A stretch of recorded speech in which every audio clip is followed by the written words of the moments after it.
식물인간이 된 노인의 병실로 문안을 간 적이 있었다. 그 노인은 의사고 믿음이 깊은 분이었다. 진료하고 기도하고 가족을 사랑하는 게 생활의 전부였다. 침대 옆에 있던 그 노인의 늙은 부인이 이런 말을 했다. 이 양반이 진료를 하다가 갑자기 쓰러졌어요.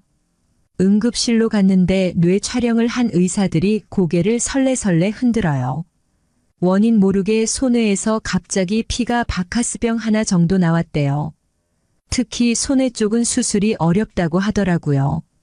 그래도 바로 수술을 해서 생명은 건졌는데 그때부터 지금까지 13년간 식물인간으로 있으면서 나이 80을 맞이했네요. 그는 그런 상태에서 60대, 70대를 지나 80대가 됐다. 움직이지 못하는 몸속에서 그는 깊은 수면에 빠져 있을까 아니면 세상을 보면서 생각에 잠겨 있을까? 부인의 말이 이어졌다. 이 양반이 흔들리는 시대를 살아왔어도 정직하고 성실했어요. 같이 평생을 살았어도 일탈을 하는 걸 보지 못했어요. 이런 양반에게 왜 이런 일이 생겼는지를 모르겠어요. 병원에 있어도 경제적으로 누구 신세를 지지 않았어요. 자기가 번 돈으로 자신이 쓰고 있어요. 저도 당뇨라 언제 죽을지 모르는데 걱정이에요. 이 양반을 먼저 저 세상으로 보내고 죽어야 할 텐데 어떤 때는 너무 힘들어서 차라리 돌아가셨으면 하다가도 또 어떤 때는 그래도 피가 돌고 살아서 숨 쉬는 영감을 보고 혼자 이 얘기 저 얘기하면서 넋두리하면 그래도 무덤에 대고 하는 것보다는 낫다는 생각이 들어요. 하나님은 자신을 성실하게 믿는 사람을 심한 곤경에 빠뜨리는 걸 자주 봤다. 인간은 누구나 성경 속의 욥이 아닐까. 그의 생애는 욥의 그것일지도 모른다. 믿는다고 부귀영화가 오는 게 아니었다. 오히려 그 반대로 빼앗아가는 경우가 많았다. 내 또래의 변호사가 있었다. 서울법대를 졸업하고 사법고시에 합격하고 특허 분야의 전문가로 인정받으면서 돈을 벌고 있었다. 오랫동안 보지 못하던 그가 어느 날 완전히 변한 모습으로 나타나 이런 얘기를 했다. 차를 몰고 퇴근을 하는데 핸들을 잡은 팔이 조금 무겁게 느껴졌어. 과로를 해서 그런가 보다 생각했지. 집에 돌아와서 저녁을 먹고 신문을 펼쳐 들었는데 이상하게 팔이 계속 묵지룩한 거야. 그때 싱크대에 있던 집사람이 환기를 해야겠다면서 나보고 창문을 열어달라고 했어. 창문을 열기 위해 손을 위로 올리다가 어어하면서 쓰러졌지. 응급실로 실려갔는데 의사들은 뇌졸중이라고 생각하고 뇌 단층 촬영을 했는데 아무렇지도 않다는 거야. 원인을 찾아내려고 검사란 검사는 다 했는데도 아무것도 나타나지 않고 몸은 점점 더 마비되어 가는 거야. 나는 그냥 식물인간이 되어버렸어. 그런데도 정신은 물로 씻은 듯 맑았어. 의사들이 내가 아무것도 의식 못하는 걸로 알고 내 옆에서 하는 소리를 다 들었어. 전신의 말초신경이 파괴되는 특수한 증상인데 신경세포가 그렇게 죽으면 영원히 식물인간이라는 거야. 의사가 아내한테 모든 걸 포기하라고 말하는 걸 나는 옆에서 들었어. 나는 갑자기 끝없이 깊은 구덩이 속에 빠진 그의 공포가 느껴지는 것 같았다. 그의 다음 말을 조용히 기다렸다. 나는 분노했지. 열심히 살려고 노력한 대가가 이거냐고. 남들은 다 멀쩡한데 나만 왜 이렇게 되어야 하느냐고 말이지. 그렇다고 몸을 움직일 수 있나 말을 할 수 있나 소금 기둥같이 된 내가 도저히 믿어지지 않았어. 나는 하나님한테 저주를 퍼붓기 시작했어. 중환자실 천장을 보면서 마음으로 소리치고 몸부림을 쳤지. 가래가 끓는데도 간호사는 관심조차 가지지 않는 거야. 어느 날 밤 아내가 내 옆에서 간절히 기도하는 걸 봤어. 차츰 체념이 들기 시작했어. 산다는 게 헛되고 부질없는 거야. 그러면서 하나님한테 간절하게 빌었지. 기적을 한 번만 베풀어 달라고. 나 같은 이기적인 옹졸한 인간이 믿게 되면 다른 사람에게 좋은 증인이 되지 않겠느냐고 말이지. 저런 인간도 믿으니까 하나님이 있긴 있는 모양이지라고 사람들이 말할 거라고. 그리고 나서 며칠이 지났어. 갑자기 발가락이 간지러운 것 같았어. 그리고 원인 모르던 마비가 저절로 풀린 거야. 그가 전혀 다른 사람이 된 것 같았다. 전에 보던 그의 모습이 완전히 사라진 것 같았다. 나는 식물인간이 되었던 의사와 변호사를 보면서 생각해 보았다. 생활에서 아무 일도 일어나지 않는 평온함이 조용한 기적이 아닐까. 어떤 사고가 발생해야 사람들은 평온함의 귀중함을 안다. 행운이란 뭘까? 병이 없는 게 행운이 아닐까? 행복은 사랑하는 가족과 먹고 마시며 웃고 떠드는 건 아닐까? 아침에 자고 일어나 바다 위에 작은 빨간 등대와 찰랑이는 물결을 보면서 오늘 내가 부활한 걸 감사한다. 어젯밤 잠들면서 죽고 오늘 내가 다시 태어났다. 70부터는 하루하루를 특별히 받은 보너스로 생각하기로 했다. 오늘을 인생의 첫날처럼 그리고 마지막 날처럼 즐기며 살아야겠다. 건강하게 살아서 숨을 쉬고 있음이 엄청난 축복이다. 서가를 정리하다가 소설가 최인호 씨가 수덕사에 묵으면서 쓴 에세이집을 발견했다. 그가 죽기 몇 년 전 쓴 글 같았다. 아마도 암이 발견되기 전이었을 것이다. 투병 기간이 있었기 때문이다. 그는 책 속에서 이런 말을 하고 있었다. 곧 닥쳐올 노년기에 내가 심술궂은 늙은이가 되지 않았으면 좋겠다. 말 많은 늙은이가 되지 않는 것이 내 소망이다. 무엇에나 올바른 소리 하나쯤 해야 한다고 나서는 그런 주책 없는 늙은이, 위로받기 위해서 끊임없이 신체의 고통을 호소하는 그런 늙은이에서 벗어날 수 있는 지혜가 있었으면 좋겠다. 그리고 하나 더 바란다면 전혀 변치 않는 진리에 대한 뜨거운 열정을 죽는 날까지 간직할 수 있으면 좋겠다. 그는 지금은 땅속에서 한 줌의 흙이 되어 있을 것이다. 그러나 그는 글이 되어 지금도 내게 말을 걸고 있었다. 그가 죽은 날 신문에 난 사진이 아직 뇌리에 생생하게 남아있다. 미소를 머금고 있는 서글픈 얼굴이었다. 그는 우리 시대의 아이콘 같은 인물이었다. 청년으로 영원히 늙지 않을 것 같았다. 그는 히라빈 조르바같이 항상 기뻐하고 춤을 추고 떠들 것 같았다. 그런 그가 늙음과 병 그리고 죽음을 바로 앞에 두고 침묵을 말하고 있었다. 노인에게 진리란 그런 게 아닐까? 지난 2년 동안 실버타운에 묵으면서 노인들의 지혜를 유심히 살펴보았다. 대부분이 그림자처럼 조용히 살고 있었다. 밥을 먹을 때도 혼자 조용히 밥을 먹고 상을 닦고 의자를 제자리에 놓은 채 말없이 사라지곤 했다. 내 나이 또래의 다정한 교장 선생님 부부의 모습이었다. 밀차를 잡고 간신히 한 발자국 한 발자국 조심스럽게 걸어가는 노인을 봤다. 혼자 고통을 참을 뿐 아픔을 얘기하지 않았다. 자식들이 다 성공해서 잘 산다고 하는데도 노인은 아들 얘기를 입에 담지 않는다. 젊어서 수십 년 잠수부로 깊은 바닷속에서 외롭게 일하며 아이들을 키웠다는 노인이었다. 실버타운에 들어와 아내와 사별하고 혼자 고독을 견뎌내는 노인도 있었다. 아들과 손자가 보고 싶지만 혼자서 참아내고 있는 것 같다. 실버타운의 시설이 아무리 좋아도 그의 마음은 가족과 함께 있다. 그는 골프보다 손자의 손을 잡고 학교에 데려다 줬으면 더 좋겠다고 했다. 그는 평생을 비행기의 기장으로 승객을 태우고 지구의 하늘을 날았다고 했다. 깜깜한 밤하늘을 보면서 상자 같은 조종실에 혼자 있을 때도 외로웠었다고 했다.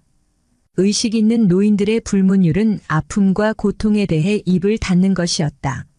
세상 남의 일에도 끼어들지 않았다. 며칠 전 실버타운 로비에서 70대 후반의 한 노인과 잠시 대화를 나누었다. 하루 종일 몇 마디도 하지 않는 조용한 사람이었다. 그는 암 수술을 하고 요양을 와 있었다. 그는 대학 재학 중에 고시에 합격을 하고 승승장구했던 고위공직자 출신이었다.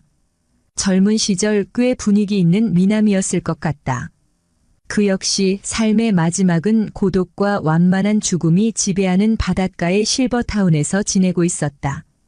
그는 내게 품격 있게 죽었으면 좋겠다고 말했다. 그는 밥과 물을 안 먹고 20일을 견디면 정확하게 죽을 수 있다고 말했다. 그렇게 할 결심인 것 같았다. 지혜로운 노인들은 품위 있게 죽는 방법을 고민하고 있는 것 같다. 90대의 한 노인은 실버타운은 무의식의 먼 나라로 향하는 사람들이 잠시 스치는 대합실이라고 했다.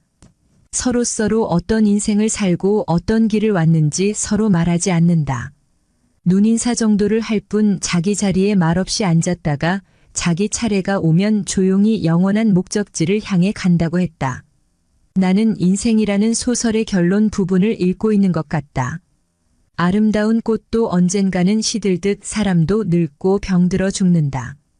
젊은 날의 성취와 실패 웃음과 고민은 시시각각 변하는 스크린을 스치는 장면들이 아니었을까?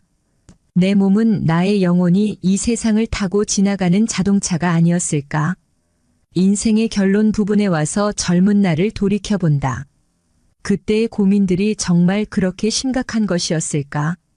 젊음과 건강 그 자체만으로도 축복이었는지를 몰랐다. 늙어보니까 젊은 날 추구하던 돈과 명예 지위가 다 헛되고 헛되다.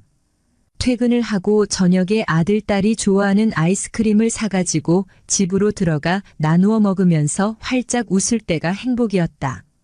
시청해 주셔서 감사드립니다. 여러분들의 마음 평안하고 행복한 삶을 늘 응원합니다. 살다 보면 어떤 일이든 후회가 남습니다. 미리 알았더라면 후회를 덜 남길 수 있었을까요? 인생의 후반기를 보내고 있는 60대들은 그들이 지금껏 살아온 발자취 곳곳에서 후회를 발견한다고 합니다. 오늘은 우리보다 조금 앞서 이 길을 지나가신 60대, 70대 인생 선배들의 99%가 후회한다고 하는 10가지에 대해서 말씀을 나누도록 하겠습니다. 첫 번째, 더 많이 저축하라. 지금의 60대은 6.25 전쟁 끝나고 조금 나라가 안정될 때 태어난 세대다. 갑자기 인구가 늘어나면서 경쟁은 치열해지고 평등의식이 생겨나고 민주화운동으로 어수선했던 시절을 온몸으로 살아왔다. 대부분은 유년기와 청소년기에 가난하고 많은 형제들과 어렵게 살았다. 그리고 자식들 공부시키는 것이 지상의 목표였고 자신이 다 하지 못했던 것들을 자식들에게는 해주고 싶었다. 가난이 싫어서 더 많이 저축하고 싶었다. 그리고 나름 열심히 살았다. 그러나 능력은 미치지 못했고 부모 부양하고 자식들 뒷바라지하느라 알면서도 더 많이 저축을 못했을 뿐이다. 가난한 부모를 만나고 형제 많은 장남으로 태어났으면 의무감으로 더더욱 힘들었었다. 지금은 더더욱 돈이 중요하다는 사실을 절대로 잊지 않고 있다. 하지만 그때는 저축할 여유가 없었을 뿐이다. 두 번째, 배우자의 소중함을 느껴라. 60대 되어서 배우자가 옆에 있다면 그야말로 그것 자체가 천복이다. 하지만 모두가 배우자와 더불어 늙어가는 게 아니다. 소중함을 느끼고 싶어도 이미 배우자 먼저 하늘나라로 갔거나 백년해로 하고자 서약했지만 살다 보니 서로의 인연이 어긋나서 이혼을 한 경우도 있다. 그나마 돈이라도 있으면 재혼은 쉽겠지만 그렇지 않으면 나이 들어서 아무도 거들 떠보지 않는다.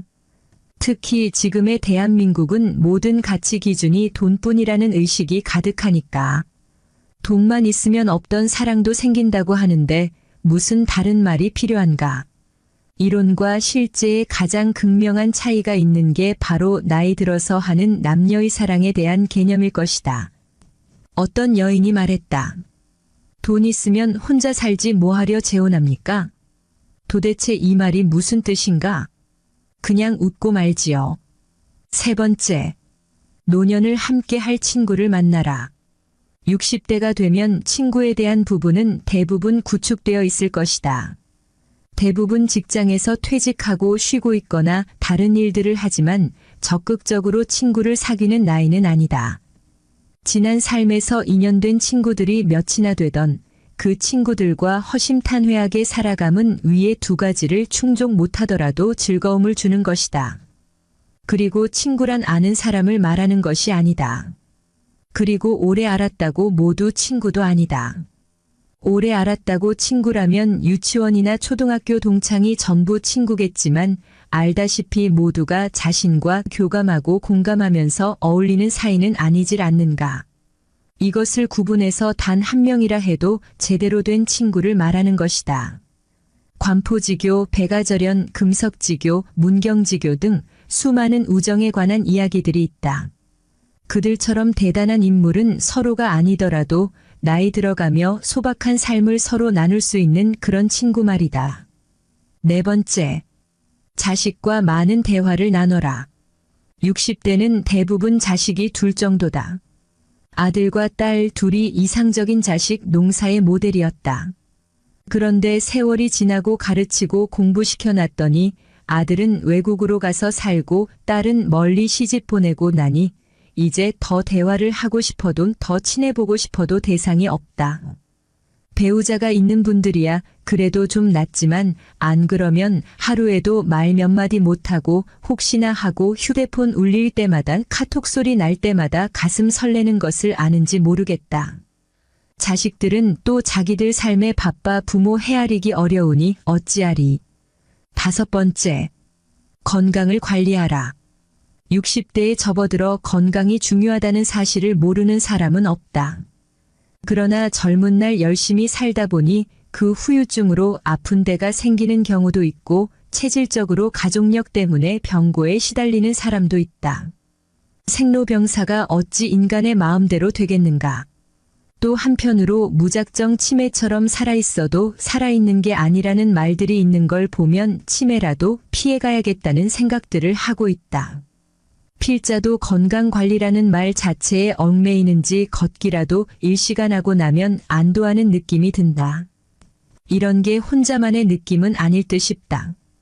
여섯 번째, 배움을 멈추지 말라. 60대에 공부하는 것은 지난 삶이 바빠서 하지 못한 공부를 하거나 여생에 필요한 지식을 습득하는 경우도 있고 또 단순히 시간을 보내는 한가로운 독서도 있다. 하지 못했던 배움을 갖는다는 것은 아주 소중한 시간이다. 필자도 지금 그런 즐거움을 느끼고 있으니까 말이다. 일곱 번째, 평생 할 수 있는 취미를 만들어라. 등산과 가벼운 산책, 독서, 음악 감상 등과 같이 큰 돈이 필요하지 않는 것들도 많다. 하지만 경제력이 없으면 불가능한 취미들도 있고 이미 취미를 갖기에 기력이 딸릴 수도 있다. 나이와 건강에 맞는 취미를 개발하는 것은 아주 중요한 노후의 요건임에는 틀림없다.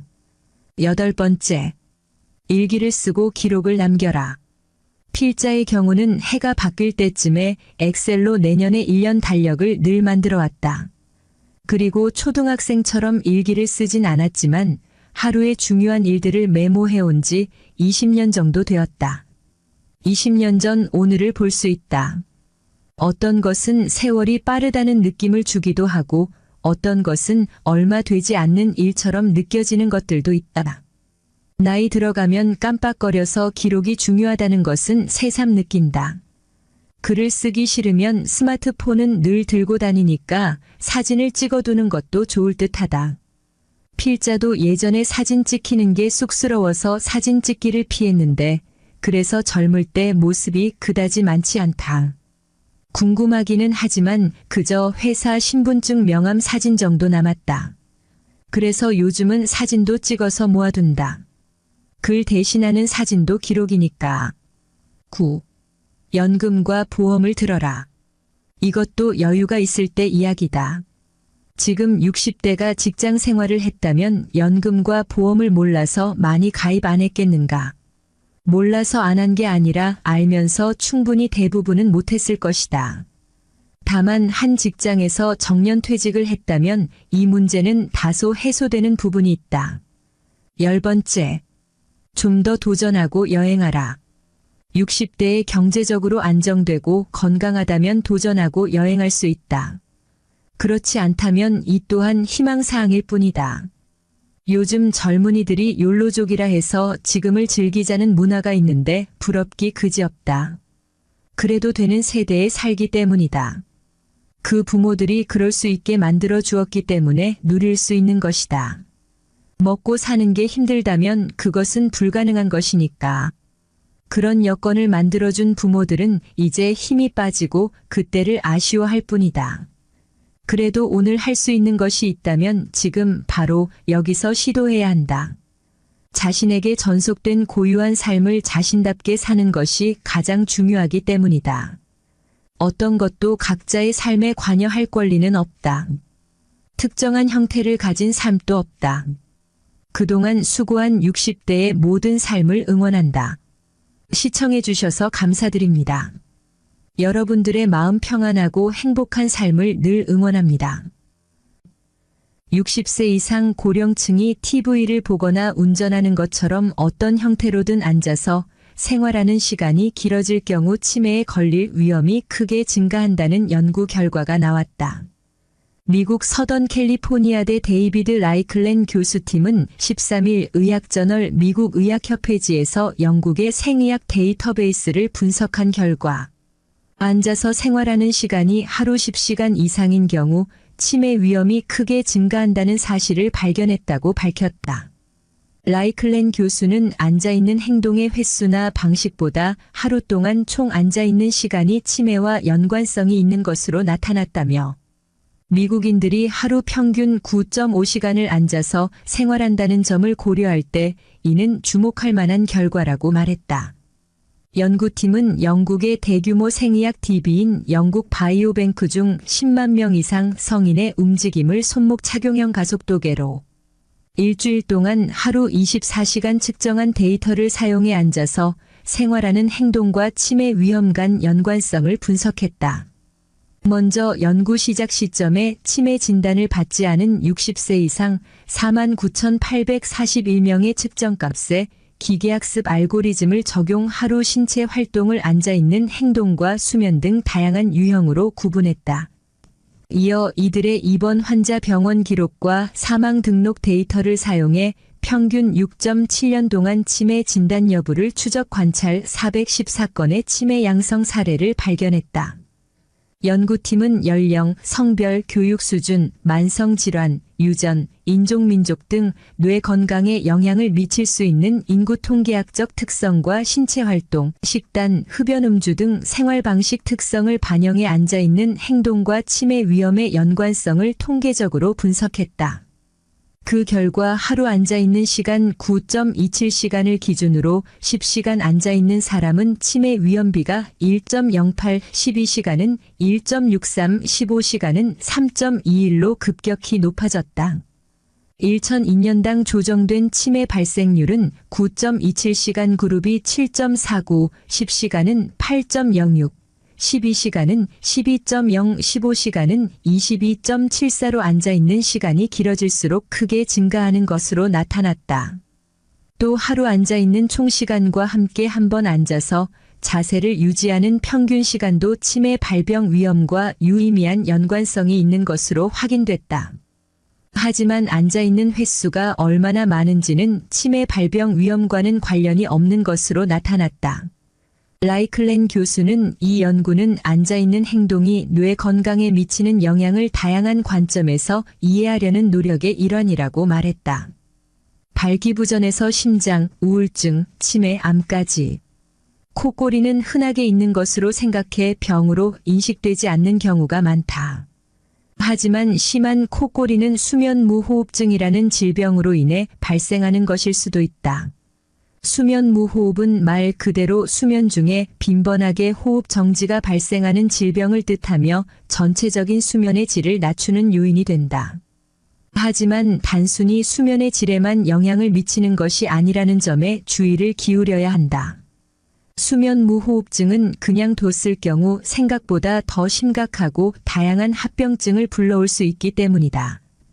수면무호흡증이 가져올 수 있는 다른 건강상 문제들은 다음과 같다. 첫 번째, 치매. 수면무호흡증 중 가장 흔하게 나타나는 폐쇄성 수면무호흡증은 인지기능장애와 연관이 있다는 서우주대학교 수면과학센터의 연구 결과가 나왔다. 해당 연구에서 폐쇄성 수면무호흡증은 주의력, 시각 및 언어적 기억력 등의 결핍과 연관이 있다고 밝혔으며 지속적인 양압 치료가 이러한 인지기능 저하를 개선할 수 있다고 설명했다. 인지 저하는 물론 알츠하이머 발병 위험까지 크게 높이는 것으로 알려져 있다. 미국 메이오 클리닉 연구팀에서는 수면 무호흡증의 증상이 심하면 심할수록 뇌의 노화를 가속화시키는 백질 과집중이 커지고 이는 알츠하이머, 인지기능 저하 위험을 크게 높인다고 밝혔다. 두 번째, 고혈압 및 심장질환. 폐쇄성 수면 무호흡과 동시에 발생하는 혈중 산소 수치의 급격한 감소는 혈압 상승에 기여하고 심혈관계에 부담을 더한다. 즉, 고혈압은 물론이고 심장질환의 위험까지 높일 수 있다는 뜻이다. 심장질환을 이미 가지고 있는 경우에는 혈중 산소 수치의 급감이 여러 번 반복되면 심장 박동이 불규칙해지면서 갑작스럽게 사망할 수도 있다고 미국 메이오 클리닉이 주의했다. 세 번째, 당뇨병. 수면 무호흡증은 당뇨병 발병에 영향을 미칠 수 있다.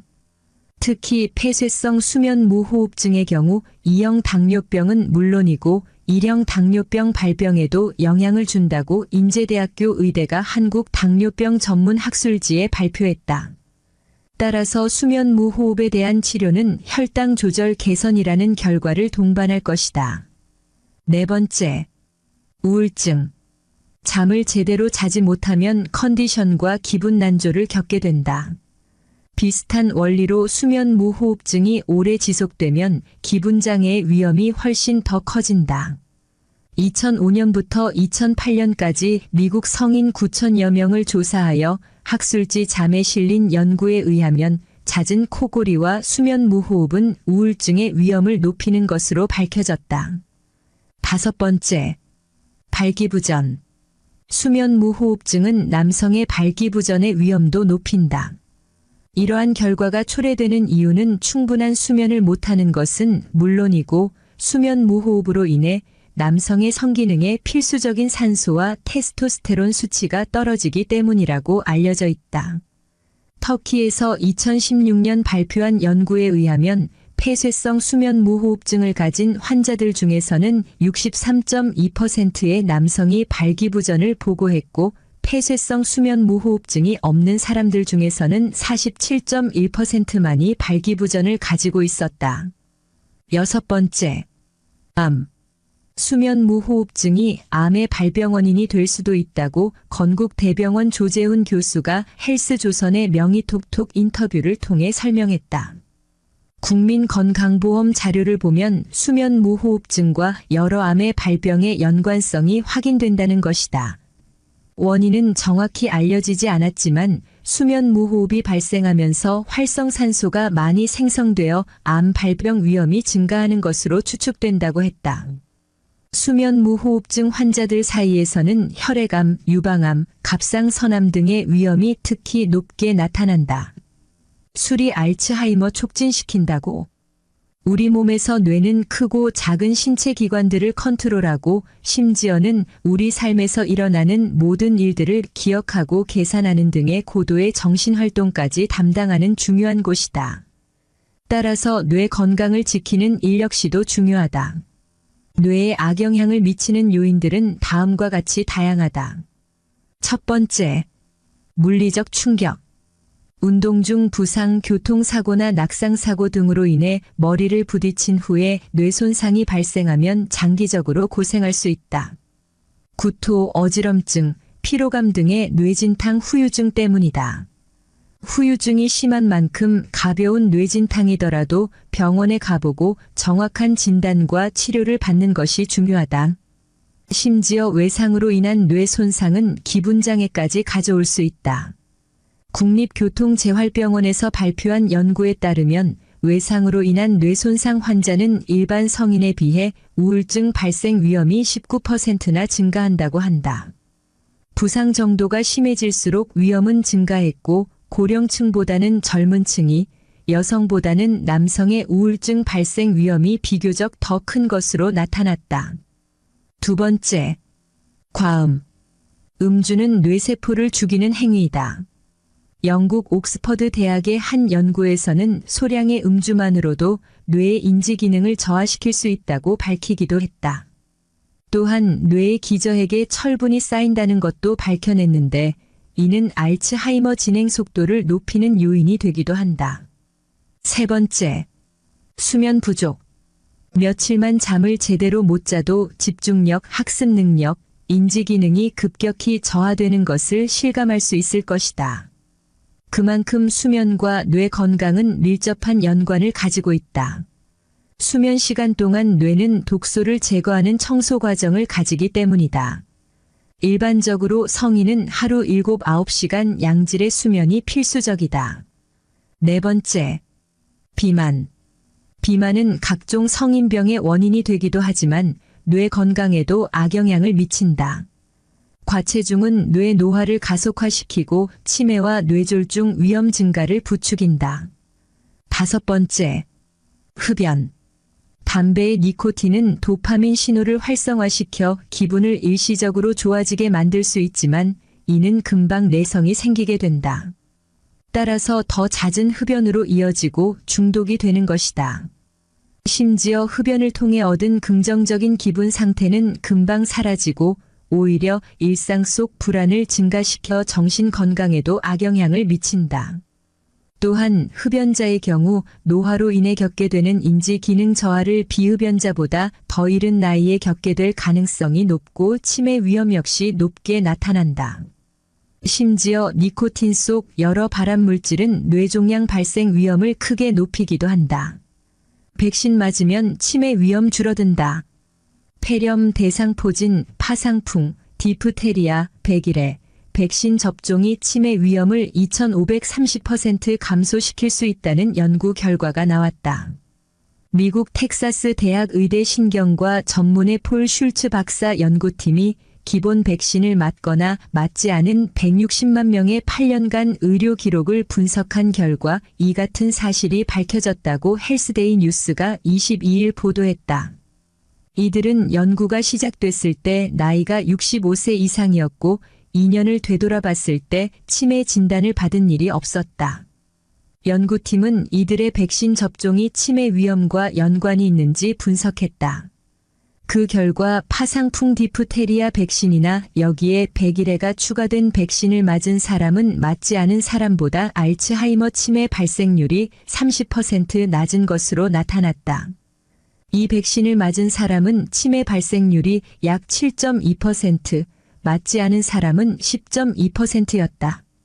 대상포진 백신은 치매 위험 25% 감소와 연관이 있는 것으로 나타났다. 이 백신을 맞은 사람은 치매 발생률이 8.1%, 맞지 않은 사람은 10.7%였다. 대상포진은 어렸을 때 알았던 수두 바이러스가 특정 신경절 속에 잠복해 있다가 몸이 약해지거나 면역력이 떨어질 때 다시 활성하면서 발생한다. 폐렴 백신을 맞은 사람은 치매 발생률이 7.9%로 맞지 않은 사람의 10.9%보다 27% 낮았다.